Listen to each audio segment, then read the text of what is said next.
El capitalismo es un sistema económico que defiende la libertad de mercado y busca que los medios de producción sean de propiedad privada. De esta manera, utiliza el mercado como un mecanismo para emplear eficientemente los recursos y poseer un capital que genere cada vez más ingresos.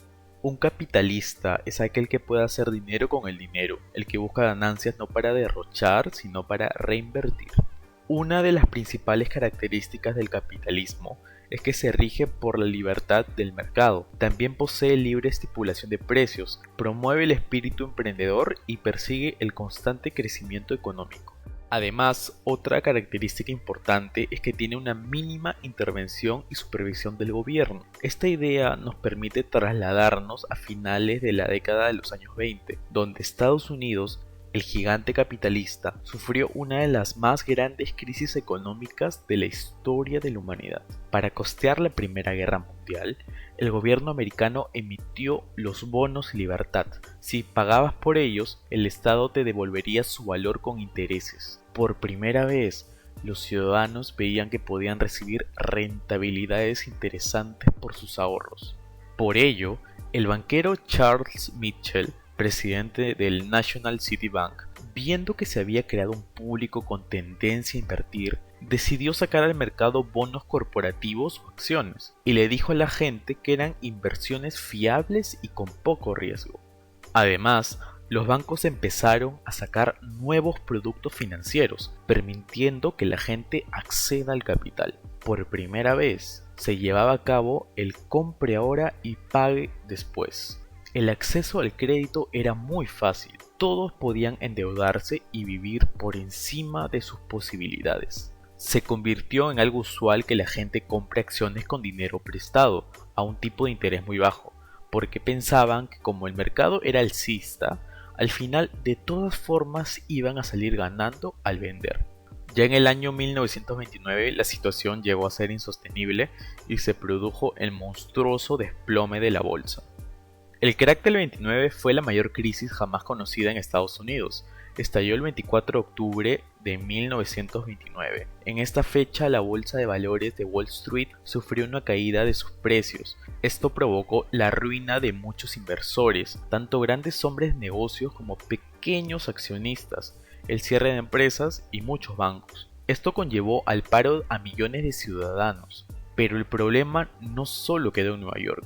Esto se trasladó a casi todos los países del mundo como un efecto dominó. Lo que comenzó como un simple descenso de las cotizaciones en la bolsa de Nueva York se convirtió en poco tiempo en la mayor crisis de la historia del capitalismo.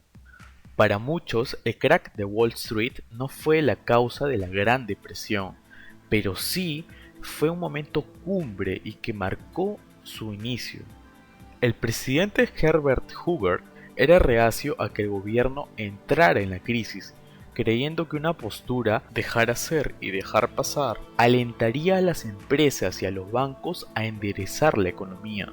Aquellos golpeados con más fuerza por la Gran Depresión, cuyas casas fueron embargadas, vivían en barrios marginales que los críticos del presidente apodaron Hoovervilles.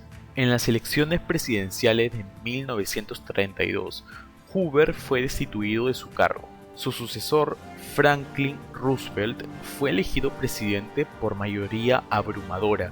Su primera tarea fue restaurar la confianza. Visto como un salvador, Roosevelt prometió un New Deal para el pueblo estadounidense y regular el sistema financiero. El New Deal fue un programa de política económica puesto en marcha por el presidente de Estados Unidos, Franklin Roosevelt, en 1933, que tenía como objetivo luchar contra los efectos de la Gran Depresión del país. Una de las principales características del New Deal fue que pudo reactivar la economía por medio del consumo y de la inversión. Aumentó el gasto público, principalmente a través de la industria, potenciando las inversiones. Además, pusieron en marcha multitud de proyectos de obras públicas, lo cual dio empleo a millones de trabajadores. También se creó la ley de la emergencia bancaria, por lo cual se clausuraban todos los bancos que manifestasen insolvencia.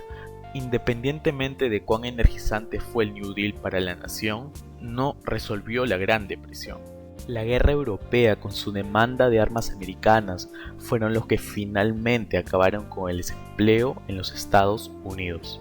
Cuando hablamos del estado de bienestar, nos referimos a los orígenes y el desarrollo del sistema económico, político y social que con posterioridad a la Segunda Guerra Mundial se hizo común en los países desarrollados y de altos ingresos en la Europa occidental, caracterizados por tener un sistema democrático, economías mixtas y un sistema de garantías de acceso a beneficios sociales en la población en general. El sociólogo Thomas Marshall define el término como una mezcla especial de la democracia, el bienestar social y el capitalismo. Para algunos es el añadido de un quinto poder del Estado, el de intervención económica, añadido a los tres poderes clásicos de Montesquieu, y al cuarto poder, que son los medios de comunicación. Para otros, como el sociólogo Klaus Hoff, es un cambio profundo que nos permite hablar de un Estado moderno. Existen varios tipos de estado de bienestar. Uno de ellos es el modelo liberal o americano, que se basa en la protección social de solo los marginados o sectores más pobres. El neoliberalismo nace para hacer frente a la intervención del Estado y toma fuerzas en el siglo XX, en la década de 1970. El neoliberalismo económico aprovecha la oportunidad para diagnosticar que la excesiva regulación económica desestimula la libre circulación de bienes y el capital, elementos necesarios para dinamizar el libre mercado. La ideología neoliberal tiene sus raíces ideológicas en los siglos XVIII y XIX, en los pensadores liberales tales como Adam Smith y John Locke. El neoliberalismo es una versión nueva del liberalismo económico, el cual tiene una aplicación en la economía internacional y no solo dentro de las fronteras nacionales. Las características principales del neoliberalismo son el libre mercado, eliminar el gasto público por los servicios sociales, la desregulación, privatización y eliminación del concepto de bien público o comunidad. La idea central del neoliberalismo es que el Estado produzca los mercados, proteja los mercados y extienda el funcionamiento de los mercados. Lo que distingue a los neoliberales de los liberales clásicos es que los neoliberales dan prioridad a las libertades económicas, o sea, la libertad de mercado, sobre las libertades políticas. En conclusión, podríamos decir que el neoliberalismo es una forma particular del capitalismo globalizado.